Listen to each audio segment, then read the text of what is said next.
Alam ko na ita, baga nagaring ang cellphone ko, ay gad nagapon. Hello? Saan po to, sir? Sa Banyang Gurang? Ilang baboy po ba yan? Isa lang?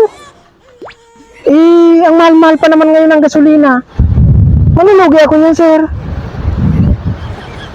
Pwede bang bukas na lang? Ay, hindi pwede. Dapat ngayon. Teka muna, sir.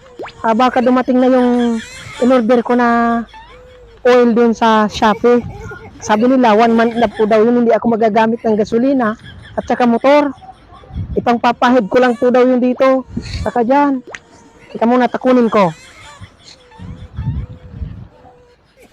Ito na po, sir, yung in-order ko sa Shopee. Oil po ito.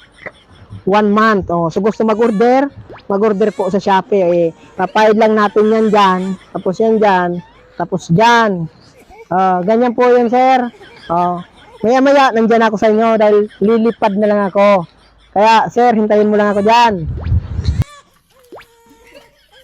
Good afternoon, sir. Ang bilis mong bumain. Sabi ko na nga sa'yo, may in-order ako sa Shopee. Ano yun? Oil. Tawag dito, wak-wak oil. Galing ako dun sa taso. Bumagsak ako dyan, kanina pa. Tuma ko nakita ko yung dinagdaanan ko yung mga langkoy. Pero isa lang yung ano gagawin mo. Isa lang nga, hindi nga ako malulugi kasi isang buwan tong gagamitin. Hindi ako gagamit ng motor. Hindi ako gagamit ng gasolina. Ang mahal ng gasolina. Oh, mahal ang gasolina. Lilipad nila ako. May aswan.